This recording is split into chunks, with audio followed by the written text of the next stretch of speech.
Welcome to this explainer. Today, we are diving deep into the epic 320-year history of the Delhi Sultanate.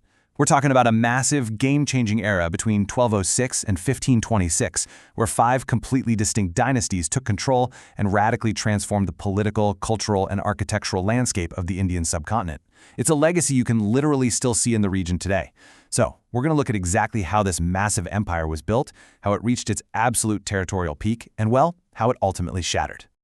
Okay, so here's our roadmap for this journey. We'll track this empire from its explosive birth all the way to its fractured demise. That means hitting the foundational Mamluk period, the rapid Khalji expansion, the peak and the absolute chaos of the Tughlaqs, the crumbling Sayyid era, and finally the Lodi finale. Let's get right into it. Now, what is truly fascinating here is the sheer diversity of these ruling families. You see, the Delhi Sultanate was not just one continuous bloodline, not at all. Power ruthlessly shifted between Turkic, Turco-Afghan, Turco-Mongol, and Afghan elites. Understanding this constantly rotating door of ruling classes is absolutely crucial. It's the key to making sense of the empire's turbulent history and the incredible influx of diverse cultures that flowed into the subcontinent during this time. All right, Chapter 1, the birth of the Sultanate and the foundational Mamluk dynasty. Now, an empire like this doesn't just spring up overnight, right?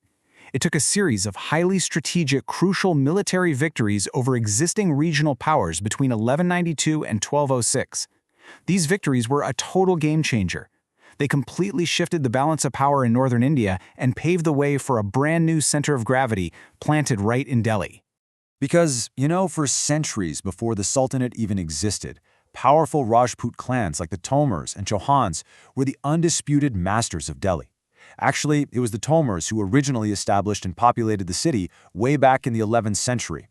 But destiny took a huge turn in 1192. The Gord conqueror Muhammad of Ghori defeated Prithviraj Chauhan at the Second Battle of Tehran. This was a violent, earth-shattering clash that broke the Rajput Confederacy and blew the doors wide open for widespread Muslim conquest in the region.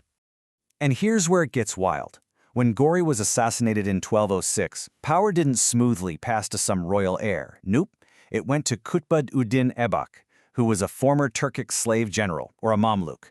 It's an incredible dynamic to wrap your head around, right? Former slaves ruthlessly consolidating absolute power. Successive rulers like Iltutmish and later Ghiyasuddin Balban had to fend off constant internal rebellions, but they firmly entrenched the Sultanate as a dominant, frankly terrifying force in northern India.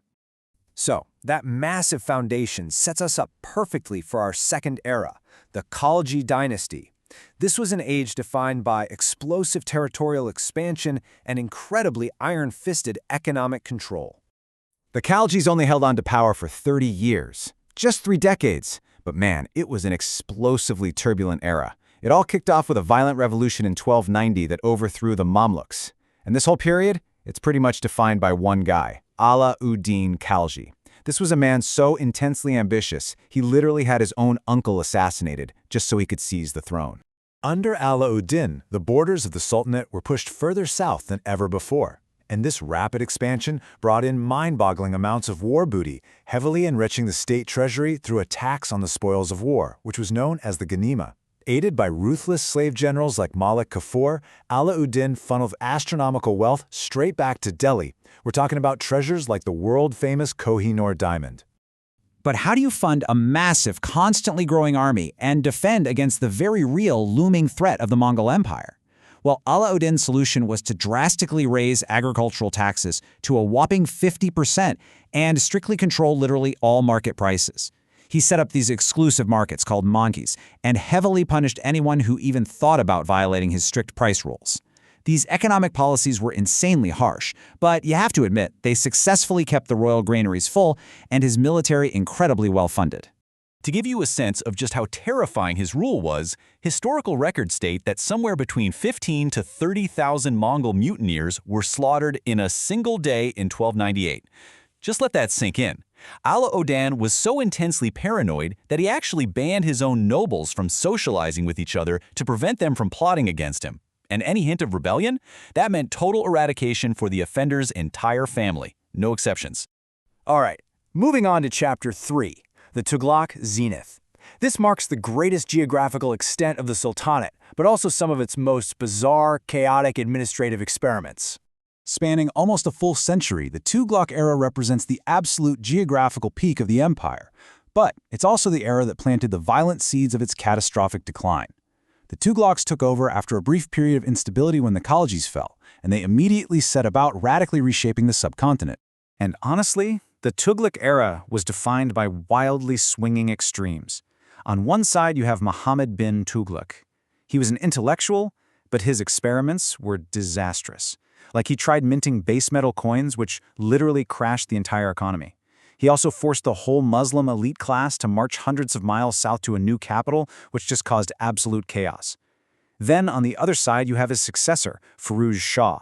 He tried to clean up the mess with massive infrastructure and irrigation projects, stabilizing the food supply, but he paired that localized stability with incredibly harsh religious intolerance and persecution. The whole Tughlaq dynasty practically shattered in 1398.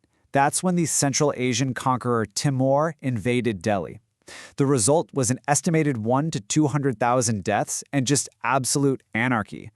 Timur, who you might know as Tamerlane, he had zero intention of ruling India. He literally just came to plunder.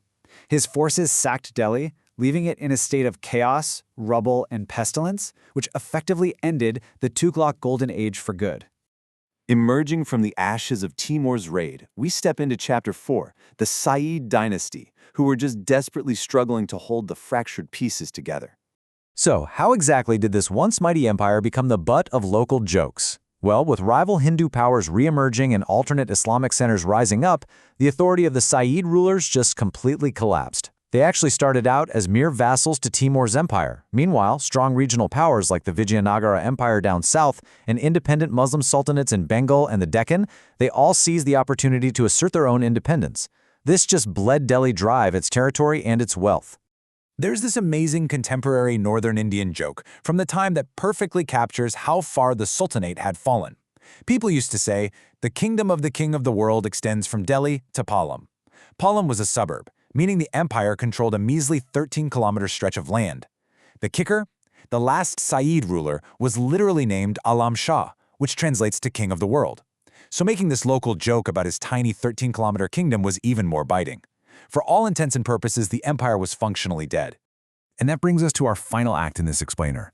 Chapter 5, the Afghan resurgence and the ultimate collapse under the Lodi dynasty. In its final decades, the Lodi dynasty actually managed a surprising, albeit temporary, revival of the Sultanate's strength. Balu Lodi managed to push back neighboring rival sultanates, and his successor Sikandar Lodi expanded further east into Bihar. It breathed some final desperate life into the fading state before fatal internal fractures doomed them entirely. Despite relocating the capital to Agra and expanding their borders, the final sultan, Ibrahim Lodi, made a massive mistake. He ultimately lost the crucial support of his own nobility, and that nobility went ahead and invited an outside invasion. You see, the Lodis brought a distinct Afghan culture to the court, but Ibrahim had an incredibly poor relationship with his regional chiefs, and that proved fatal. In fact, it was the governor of Lahore, Dalit Khan Lodi, who reached out to a rising power in Central Asia, literally inviting them to come attack his own sultan. And that leaves us with a really fascinating final thought to chew on.